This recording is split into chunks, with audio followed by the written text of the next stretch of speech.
Bíblia completa em um ano, dia 209, Isaías 38. Por este tempo, Ezequias ficou doente e estava para morrer. O profeta Isaías, filho de Amós, foi visitá-lo e transmitiu-lhe a seguinte mensagem: Assim diz o Senhor: Ponha suas coisas em ordem, pois você vai morrer.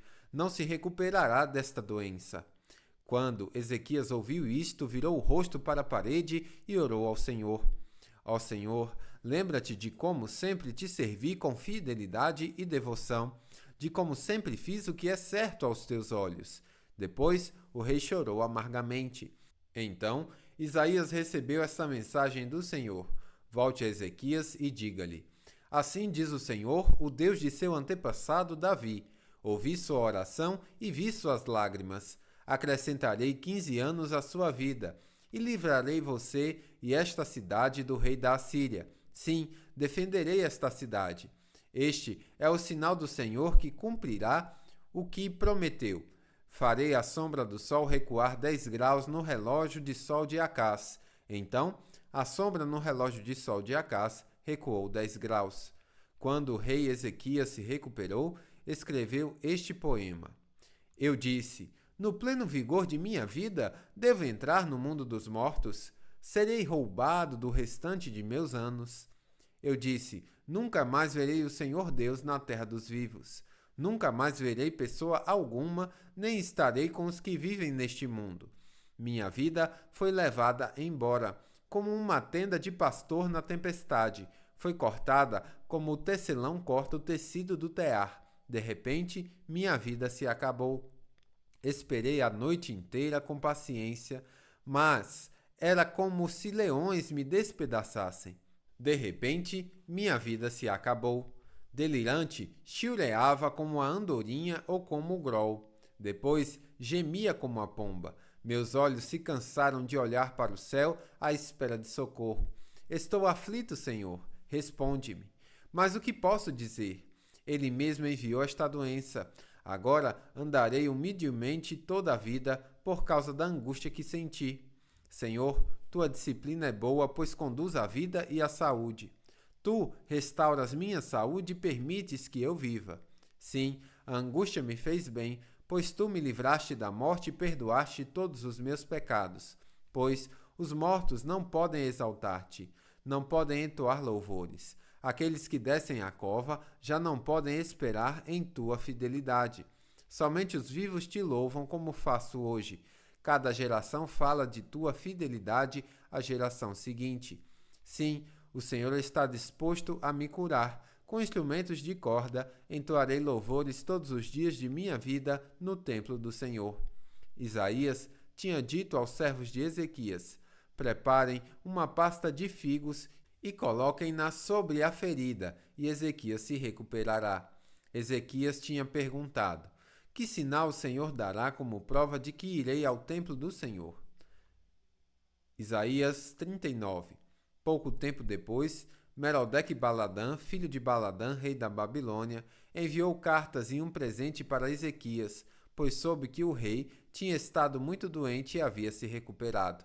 Ezequias recebeu com alegria os mensageiros babilônios e lhe mostrou tudo o que havia na casa do tesouro: a prata, o ouro, as especiarias e os óleos aromáticos. Também os levou para conhecer seu arsenal e lhe mostrou tudo o que havia nos tesouros do rei. Não houve nada em seu palácio, nem em seu reino, que Ezequias não lhe mostrasse. Então o profeta Isaías foi ver o rei Ezequias e lhe perguntou: O que esses homens queriam? De onde vieram? Ezequias respondeu: Vieram da Babilônia, uma terra distante. O que viram em seu palácio? Perguntou Isaías. Viram tudo, Ezequias respondeu. Eu lhes mostrei tudo o que possuo, todos os meus tesouros. Então Isaías disse a Ezequias: Ouça essa mensagem do Senhor dos Exércitos. Está chegando o dia em que tudo em seu palácio, todos os tesouros que seus antepassados acumularam até agora, será levado para a Babilônia. Não ficará coisa alguma, diz o Senhor. Até mesmo alguns de seus descendentes serão levados para o exílio. Eles se tornarão eunucos e servirão no palácio do rei da Babilônia. Ezequias disse a Isaías: A mensagem do Senhor que você transmitiu é boa, pois o rei pensava, pelo menos haverá paz e segurança durante a minha vida. Isaías 40. Consolem, consolem meu povo, diz o seu Deus.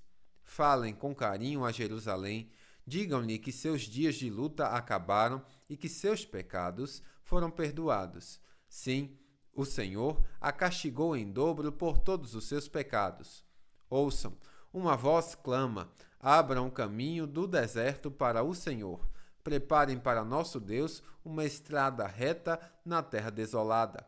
Arreiem os vales, nivelem os montes e as colinas, endireitem as curvas, tornem planos os trechos acidentados. Então a glória do Senhor será revelada e todos a verão. O Senhor falou. Uma voz disse, clame. Eu perguntei, o que devo clamar? Anuncie que os seres humanos são como o capim, sua beleza passa depressa como as flores do campo. O capim seca e as flores murcham quando o Senhor sopra sobre elas. O mesmo acontece aos seres humanos. O capim seca e as flores murcham, mas a palavra de nosso Senhor permanece para sempre. Ó Sião, mensageiro de boas notícias, grite do alto dos montes, grite mais forte, ó Jerusalém. Grite sem medo. Diga às cidades de Judá, seu Deus está chegando. Sim, o Senhor soberano vem com poder. Com braço forte governará. Vejam, ele traz consigo sua recompensa. Como pastor, ele alimentará seu rebanho, levará os cordeirinhos nos braços e carregará junto ao coração. Conduzirá ternamente as ovelhas com suas crias. Quem mais segurou os oceanos nas mãos? Quem mediu os céus com os dedos? Quem mais sabe o peso da terra ou pesou na balança os montes e as colinas? Quem pode orientar o Espírito do Senhor? Quem sabe o suficiente para aconselhá-lo ou instruí-lo? Acaso o Senhor já precisou do conselho de alguém? Necessita que o instruam a respeito do que é bom? Alguém lhe ensinou o que é certo ou lhe mostrou o caminho da sabedoria? Não, pois todas as nações do mundo não passam de uma gota num balde. Não são nada mais que pó sobre a balança. Ele levanta toda a terra como se fosse um grão de areia. Nem toda a madeira nos bosques do Líbano, nem todos os seus animais seriam suficientes para um holocausto digno de nosso Deus. As nações do mundo não têm valor para ele. Aos seus olhos, valem menos que nada, são apenas vazio. A quem vocês podem comparar Deus? Que imagem usarão para representá-lo? Acaso pode ser comparado a um ídolo feito num molde, coberto de ouro e enfeitado com correntes de prata?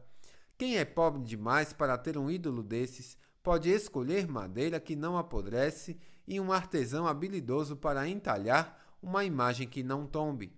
Acaso não ouviram? Não entendem? Estão surdos para as palavras de Deus, palavras que ele falou antes que o mundo existisse? Será que são tão ignorantes? Deus se senta acima do círculo da terra. Para ele, as pessoas lá embaixo parecem gafanhotos. Estende os céus como uma cortina e faz com eles sua tenda. Julga os poderosos do mundo e reduz todos eles a nada. Mal são plantados, mal chegam a criar raízes, logo murcham. Quando sopra sobre eles, o vento os leva embora como palha. A quem vocês me compararão? Quem é igual a mim? Pergunta o santo. Olhem para os céus. Quem criou as estrelas? Ele as faz sair como um exército, uma após a outra, e chama cada uma pelo nome. Por causa de seu grande poder e sua força incomparável, nenhuma delas ousa se ausentar. Ó Jacó, como pode dizer que o Senhor não vê o que se passa? Ó Israel, como pode dizer que Deus não se importa com seus direitos? Você não ouviu? Não entendeu? O Senhor é o Deus eterno, o Criador de toda a terra. Ele nunca perde as forças, nem se cansa, e ninguém pode medir a profundidade de sua sabedoria. Dá força aos cansados e vigor aos fracos. Até os jovens perdem as forças e se cansam, e os rapazes tropeçam de tão exaustos. Mas os que confiam no Senhor renovam suas forças, voam alto como águias, correm e não se cansam, caminham e não desfalecem. Isaías 41. Ouçam em silêncio diante de mim, povos do outro lado do mar. Preparem seus argumentos mais convincentes. Venham agora e falem. O tribunal está pronto para ouvir seu caso. Quem instigou esse rei que vem do leste e o chamou para o justo serviço de Deus? Quem lhe dá vitória sobre muitas nações e permite que ele pisoteie seus reis? Com sua espada, reduz exércitos a pó, com seu arco, dispersa-os como palha ao vento. Ele os persegue e segue adiante em segurança, mesmo que caminhe em território desconhecido. Quem realizou feitos tão poderosos e chamou cada nova geração desde o princípio dos tempos? Eu, o Senhor, o primeiro e o último, somente eu. Os povos do outro lado do mar observam com temor. Terras distantes estremecem e se aprontam para a guerra. Cada um encoraja seu amigo dizendo, seja forte. O escultor anima o ourives e o que faz moldes ajuda na bigorna. Muito bem, dizem, está ficando bom. Com todo cuidado juntam as partes e fixam o ídolo com pregos, para que não tombe.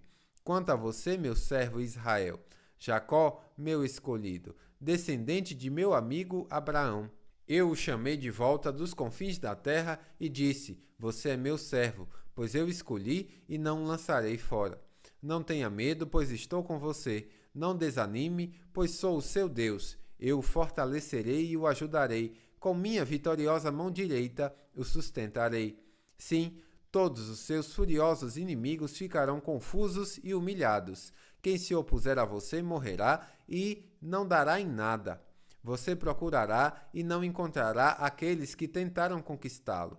Quem o atacar será reduzido a nada, pois eu o seguro pela mão direita. Eu, o Senhor, seu Deus, lhe digo, não tenha medo, estou aqui para ajudá-lo. Embora você não passe de um verme, ó Jacó, não tenha medo, pequenino Israel, pois eu o ajudarei. Eu sou o Senhor, seu Redentor, eu sou o Santo de Israel. Você será um novo instrumento de debulhar, com muitos dentes afiados, despedaçará seus inimigos e transformará os montes em palha. Você os lançará para o alto e o vento os levará embora. Um redemoinho os espalhará. Então você se alegrará no Senhor e se gloriará no Santo de Israel. Quando os pobres e necessitados procurarem água e não a encontrarem, e tiverem a língua ressequida de sede, eu, Senhor, os ouvirei. Eu, o Deus de Israel, jamais os abandonarei. Abrirei os rios para eles nos planaltos e lhes darei fontes de águas nos vales. Encherei o deserto de açudes e a terra seca de mananciais. Plantarei árvores no deserto, cedro, acácia, murta, oliveira, cipreste, abeto e pinheiro. Assim, todos que virem esse milagre entenderão o que significa. O Senhor fez isso, o Santo de Israel o criou. Apresentem a causa de seus ídolos, diz o Senhor. Que eles mostrem o que são capazes de fazer, diz o Rei de Israel. Que nos digam o que aconteceu há muito tempo, para que analisemos as provas, ou digam o que o futuro reserva, para que saibamos o que acontecerá. Sim, anunciem o que acontecerá nos dias por vir. Então saberemos que são deuses de fato. Façam alguma coisa, boa ou má. Façam algo que cause espanto e nos encha de medo. Mas não, vocês são menos que nada e nada podem fazer. Os que escolhem vocês contaminam a si mesmos. Eu, porém, levantei um líder que virá do norte. Desde o leste, ele invocará meu nome. Eu lhe darei vitória sobre os líderes do povo. Ele os pisará como o oleiro pisa o barro. Quem lhes falou desde o começo que isso aconteceria? Quem previu estas coisas e os fez admitir que tinha razão? Ninguém disse coisa alguma, nenhuma só palavra. Eu fui o primeiro a dizer a Sião: veja, o socorro está a caminho. Enviarei a Jerusalém um mensageiro com boas notícias. Nenhum de seus ídolos lhes disse isso. Nenhum deles respondeu quando perguntei. São objetos tolos e sem valor. Todos os seus ídolos são vazios como o vento. Bíblia completa em um ano, final do dia 209.